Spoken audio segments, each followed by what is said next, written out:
inhabitants and the descendants of those inhabitants. Why don't you your descendants come from somewhere else. If you're into Diane, that's not my problem. It's yours. You're a white brown man. You're one thing on the inside and one thing on the outside. And that's why you're one big fraud. What have you got against You're that? one big fraud. You're jealous, you're old and you're No, die soon. you are an invader. I was born in Northumberland in Yorkshire, but we were mainly in County Durham. My dad was a miner. My mum had been in service as a cook housekeeper, and so that's why we were moving around a little bit.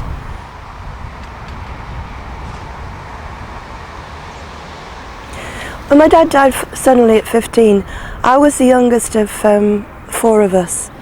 My mum had been married before. I was the only child to the second marriage, and she always clung to me more than the others. So it meant that she became very, very dependent on me, and so life did change quite drastically because my mum swung from being dependent on my dad to being dependent on me. I don't want to go anywhere else. There? Unlike you, I love my If they'd have stayed in England, it would have been Unlike okay. you, We I'm wouldn't be prepared to here. live and die in Why my did they country. say that they're greedy? Unlike you, The English are humanitarians. This is a wasteland. It's the first time that death had hit me such close quarters, and so unless you've been through it yourself, you don't really realise, what a devastating effect it has. And so it does shake you on the inside.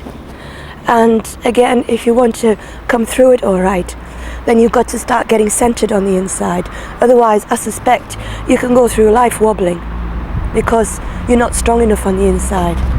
And so it's something that you recognise that death and tragedy are a part of life that you can work out and use. Albeit, you can still say you'd rather it hadn't happened. and they know it all started with the Irish. Oh yeah, you need the Irish. Oh my God.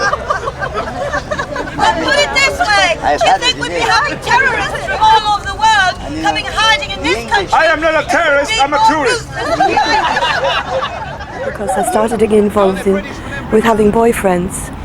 And the end result was that I was married by I was 18 because I was pregnant, right? So I grew up very quickly. Having a baby to look after does bring its difficulties. Another difficulty was that my mum had never really accepted the young man who had become my husband. We lived in with her at first because it all happened very quickly. And it was quite a nightmare because it was very much, they were both sort of competing for first place. And it was very hard balancing act, keeping both of them happy. Ultimately, we were able, through, my husband was an apprentice builder, and he'd been doing a job on a cottage locally, and as it happened, it was available, and the lady who owned it, she allowed us to rent it.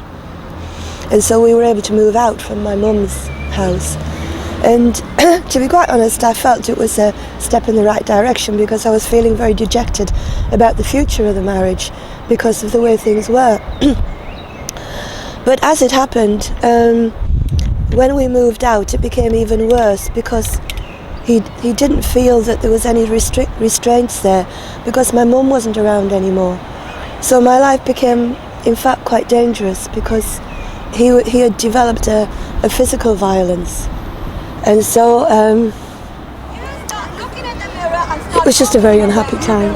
Because your physical safety is at stake.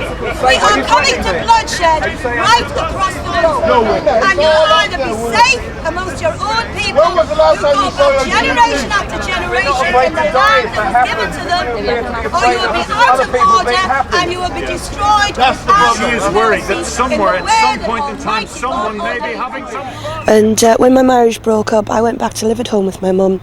And my mum was good enough, and I value it very much to this day, that she looked after my son when I went back to work in the civil service. So it gave him a good, firm foundation, and gave us again an opportunity to have a decent standard of living. And but it got to the point when again, there were things happening at home as I was developing. I was having to, I was actually working for the Social Security, which is the income support unit now, and so you had to have a strong character to deal with people with problems. That strength I was learning in the workplace could not just be left at the back door when I came home, and so I was developing what was very similar to what my mum had, a strong personality. And of course it was starting to cause friction between us because we were very different in our outlooks, and the end result was that it was causing problems for me ultimately, because I still believed that it was her house, I was in her house, and she was looking after my son. She was good in so many ways. It was only the personality thing, and so I was going through a lot of strain. Definition of Englishness changes. It's nothing to do with an Indian what an Englishman is. Only the Indians who are in denial about their Indian identity, which is one of the most pathetic realities there are, one of which applies to you. Now you start looking at yourself, and no matter how you may wish it, what people see with their physical eyes is a man who is very obviously from another part of the world. And it was my sister who lived in Manchester, who I mentioned was a trained nurse. Excuse me. And she said to me, she used to come up quite regularly, and she said to me, she said, look, you're going to have to leave home, because otherwise you're going to have a mental breakdown. You don't mind me crying, do you? And she said, I know my mum's not going to like it. She doesn't want to let go, but she said, I don't really see any alternative. So she said, you're welcome to come and stay with us. But she said, I know that's not the answer. But she said, you'll get a transfer with the civil service, surely. So she said, you'll have your own income. And then she said, you can get somewhere of your own. Well, my son was 12 by this time. And she said, Russell's welcome to come. That's my son's name. Russell's welcome to come. But I felt that I had to give him the choice of whether he wanted to stay with my mum, who'd been very much the mother figure to him. He called her mum. Well, he called me mum too as well. And, or whether he wanted to come with me. And anyway, he decided at 12, coming into adolescence, that he would prefer not to be uprooted. He would stay with my mum. And so that's what I did. Do you know what an awesome responsibility motherhood and fathering is? No. How would you know? Well, you don't know. You don't know. Sexless, raceless, global, nobody. What's happened to your children? Yeah. Your children are in homes. Yeah. Your children divorced you, didn't they? When I came down to London, I was working in the hotels. Housekeeping is quite challenging physically, because you're on your feet all day, and unless you put your foot down, they'll keep you tied to it after you left work as well, especially when you live on the premises. And so it was very much a case of using your free time as practically as possible to get your own benefit from it. The main subject matter of what I would say was a hobby was reading and listening to my own kind of music.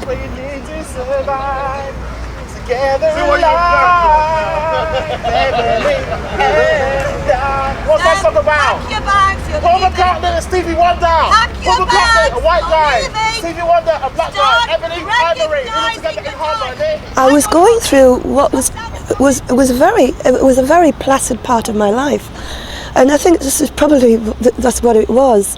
It was something that hadn't happened for so long, and I suddenly wasn't dashing here, there, and everywhere. And suddenly the books that I was reading were starting to raise more questions than answers, and I was starting to be aware that my own personal life was hitting a plateau, that suddenly I was on my own, and I was happy about that, because my mum was content, my son was content, the rest of my family were content, and I suddenly realised that I essentially wasn't content, because there was still something missing. It sort of just seemed to me that I needed help. Third world moron. You want to be cosseted, put it in cotton wool and say, oh, Jen, I just took myself off down to Speaker's Corner, and I saw what I needed then were people who were speaking out and were fierce in their defence of what they believed in. And that is why so few people today are true to themselves.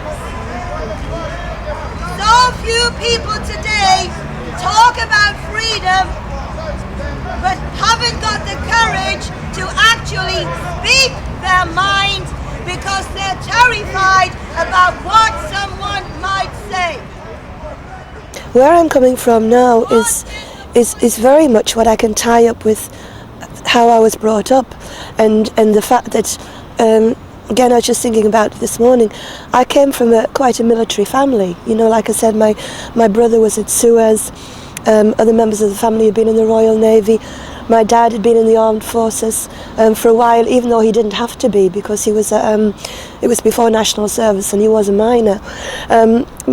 My mother's father had won the Distinguished Conduct Medal in the First World War, and all of my family had a sort of a military background that was rooted in loyalty to the country. And so I just felt I just feel it's all part of what's in me coming out, you know, and an awareness of that's what it costs and that's what it takes to preserve something that's worthwhile. It does cost sometimes your life. Side of life. Put up. Come on. Always look on the bright side of life. Like I said, it's the slave anthem.